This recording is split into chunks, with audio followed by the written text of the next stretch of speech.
Welcome back to Decision 2024, brought to you by Valuetainment, where we're breaking down the polls, the news, the candidates, and everything in between. I'm Tom Ellsworth, the Biz Doc. I'm Amy Dangerfield. We're going to deep dive into another week of data because words talk, but numbers scream. But first, let's dive into the headlines.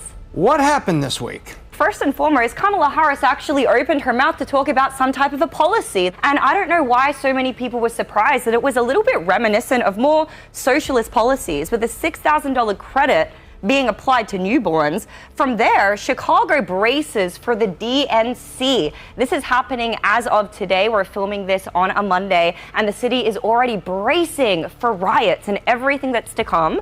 And finally, Stephen A. Smith had something to say that's really been on all of our minds. He wants to ask Kamala Harris this one question. Why are you hiding? Where have you been? Why haven't you submitted to any adversarial interviews so far? She can't hide forever, Tom. That's correct. And after 4 steady weeks of nothing but positive treatment from the press, finally she was getting a little bit of pushback, most notably from Stephen A. Smith, that just says, hey, if you're going to run for president, come out from behind your desk or from the basement where Joe Biden used to hide, and come talk to us about your policies and your positions. We then go into the wall of negative headlines. That's what we're calling it, which was the response to Elon Musk and Donald Trump being on X, having an X space.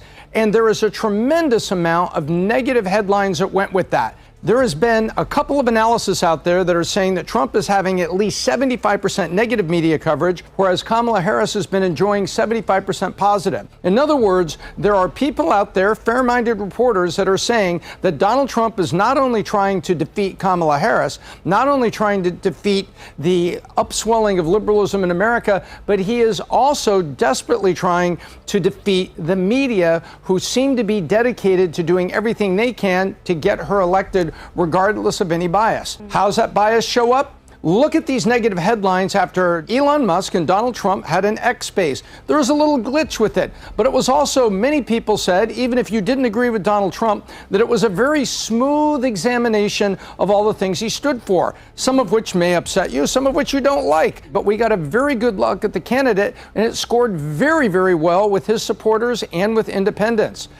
Nonetheless, the media took it upon itself to make it sound all negative. From that, we then go into, what did this matter to the people? So we can see the way that the polls have shifted in more recent times, where the Kamala bounce is officially fading. And we can see that now she's kind of starting to reach a little bit of a flat line. We told you guys that this point was coming. Eventually the excitement would wane. And now we're starting to see that in real numbers. Just as of the 15th of August, we can see that Trump maintains a 2-point lead in the national polls, despite what some other mainstream pollsters may be telling you. We like the Rasmussen polls because we look at how they weight Dems and Republicans. We look at the margin of error, we look at the crosstabs, and we're looking in there, and we believe Rasmussen is doing a much better job than some of the other polls, which we believe have been obviously politicized. Speaking of that, Tom, what's up with some of these mainstream media pollsters? This is the number of new polls that were released each week. Why were they dropping down the first, second, and third week of August, going through August 14th? Many other news outlets, including MSNBC, made a comment about this, that the number of polls came out dropped. Now, MSNBC didn't draw the conclusion. However, Rasmussen and others did draw the conclusion that when it showed that Kamala's bounce was fading and the polls were not in line with the, oh, she's killing it narrative, they pull those polls back and they don't let them be released right now because they want the news cycle to continue positivity for the candidate. And this is why we and many others are saying Donald Trump is fighting the polls as well as the media to a certain extent, because not all the polls are doing this.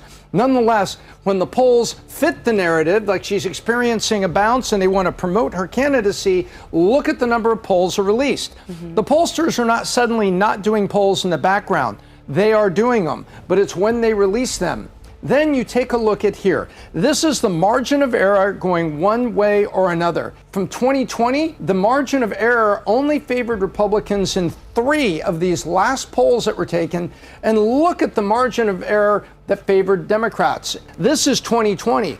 We feel that many of the same shenanigans are happening now, so you may be getting manipulated as a voter if you're only seeing headlines or quick clips about the polls. Let's go ahead and dive into the swing states For Trump specifically, we're going to focus on Nevada. Kamala did experience a bounce, and many mainstream media pollsters were reporting that we were actually seeing a toss-up. Despite what this poll says, because again, we're looking into the crosstabs, we're looking at various other sources, we can see in this more left-leaning publication, they're saying that Harris is ahead by 1.2%. We're saying it's probably closer to like 3 to 4 points ahead, right, Tom? But when it comes to the blue wall, we can see that the race is also tightening up there as well. All of these publications are going to show Harris slightly leading. We think that it's a little bit more of a toss-up when it comes to states like Wisconsin. Maybe she's slightly ahead there, and we're going to get into a deep dive here very, very soon. When it comes to Pennsylvania, we do believe that Trump is leading there by a couple of points. And then in Michigan, there are a lot of blue collar and unions that are coming towards her. For this reason, we do believe that she is holding her lead in Michigan. So every single week, we bring you a brand new deep dive, and this week, it's Wisconsin, one of the crucial states from the blue wall. When we dive into the previous election and we take a look at Joe Biden versus Donald Trump, we can see that this was a deeply divided state. When we take a look at the size of relative victory, we can see that Biden absolutely dominated in the more urban areas. When we take a look at Madison, Milwaukee, Green Bay. However, when we take a look at the rest of the map, it is all Trump. Trump really dominates in these more rural and suburban areas. So again, this is a deeply divided state, Tom. And if Harris wants to show out and achieve the same results as Biden, we can see that she's really going to have to focus her attention in more of these main urban centers. People think of Wisconsin, oh, it's just like Michigan. It's not. It may be right next door to each other, but the voting populace and the total population is much different, which is why we take a deep dive every week. Wisconsin is a state that is historically blue. As we can see, it's been a Democratic stronghold through all of these different election cycles up until the 2016 election, where Trump actually won it from the Democrats by 47.2% of the vote. Now, it was taken back by the Dems in the year 2020, and we can see that a lot of that came from this 2016 protest vote. If you step back and you take a look at the Bush re-election, it was 49.3. From there, it dropped back to historical levels, 42.3, 45.9, 47.2, 48.8. It has been increasing steadily toward the Republican side as the rural areas are increasingly disenchanted with the liberal rule in the state of Wisconsin, specifically the big cities. That's not our conclusion. That is the conclusion of multiple bipartisan politicians throughout the state of Wisconsin that said it is increasingly becoming more conservative because of certain policies and things that they're seeing in the big cities. And so now it's time to do a deep dive into the voters and issues. Now, Wisconsin is a little bit different to the states that we've looked at prior because the voters don't register by party affiliation. So, Tom, break down the Wisconsin voters and issues for us. The Wisconsin voter is very independent. You're all independent. And so when you go to the polls, there is traditions and history, like we just told you, but you can't necessarily assume it. So you have 3.5 million registered voters out of 6 million in the state. Now it's interesting. We take a look at the three issues: inflation, the economy, healthcare, and social justice and the environment. Guess what's missing? Immigration. Immigration was number one in Arizona, and both Republicans and Democrats were remember we told you about the heat index? They were very hot on the issue because it's in their front yard. Whereas in Wisconsin, are there immigrants coming to Wisconsin? Certainly, but they don't see it in their front yard, and they're certainly not a border state. And by the way, in the northern cold weather states, homelessness by immigrants is also down, because if you're outside all winter, you can do that in Phoenix. You will freeze to death in Wisconsin. So there's other things that are there that take immigration and push it down the stack. So what do they care about? They care about inflation, the economy, job creation, blue collar Rust Belt state, and inflation affecting rural people, people of average middle class American status. Finally, health care, including abortion, very important to women. And then finally, we get down to social justice and environmental issues. Social justice can be seen in Milwaukee and Wisconsin's large cities, people concerned about that. And that is Wisconsin, which makes it so much different from Pennsylvania and Michigan. So let's take a look at some of the more recent polls between Trump and Harris. These are made up of registered voters, not likely voters. And we've shared with you many times the significance of getting an accurate sample space, number one, from having a big group of people, but we can tell you they're showing a 6-point lead for Harris, a 1-point lead, and another 1-point lead. So we'll have to keep a close eye on Wisconsin to see the way things shift and change in the weeks coming, specifically after this DNC convention, Tom. Exactly. Now, why did we pick these? We took these because these were present in no less than 5 different consolidated poll analyses that were being run and then repeated by mainstream media. When we take a look at it and go, wait a minute, they're repeating poll summaries that are run, and there are several sites out there that do the poll summaries with their statistical analysis, but they're using this. This is a likely voter poll that is showing Harris at 6. We've seen nothing to show that Harris is at 6. We also, even before here in May, registered voters that show Trump +8. I never saw anything that told me that Trump was actually +8 at any time in Wisconsin. It is the likely voter polls, and there's only 2 up here, and this one I think is dramatically skewed and is also a sub 1,000 voters. You also take a look at where do they get it. They can get it from email, they get it from phone canvassing. There's a variety of different places where they get this. There could be paper canvassing that's out in public in front of a Walmart or a store or someplace to pull all this together. It's very difficult to pull great polling together. It takes a lot of effort.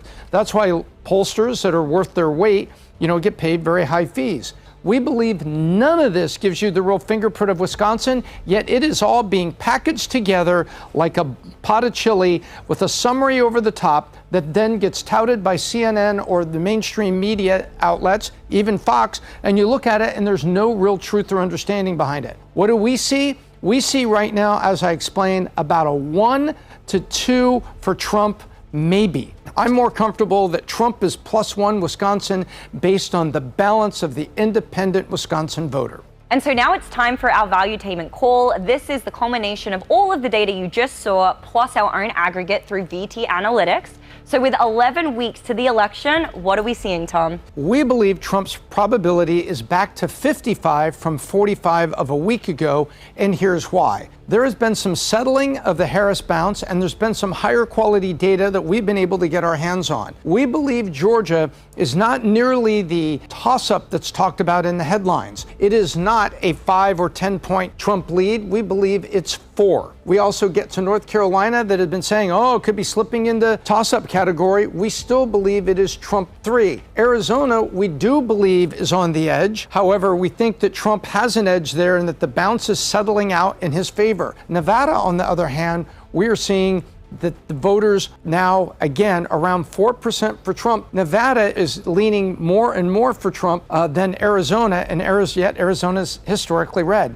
That's why all these issues are so important. Finally, we believe Pennsylvania is leaning enough for Trump at 2 to 3, as we explained, that we can put it over there, which means that we do our statistical analysis and probabilities. We think it's 276 just in this map, which gives Trump a 55% probability of winning the election as we looked at it this week. Join us next week for a deep dive into the state of Michigan, the third and final state in the blue wall. It has a very different voter composition from the state that we just looked at, Wisconsin. So we're excited to bring you through all of that and more next week. Decision 2024 is where we bring you all the numbers. We let the candidates talk, we let the campaigns spin, but words talk and numbers scream, and we bring you the numbers. We also want to hear from you because the viewer has a voice on Valuetainment, and we want to hear it. Please leave your comments down below. What angles would you like to hear? What questions do you have? We go through those because this affects all of us. It's an election that determines our collective future, and we'll see you next week.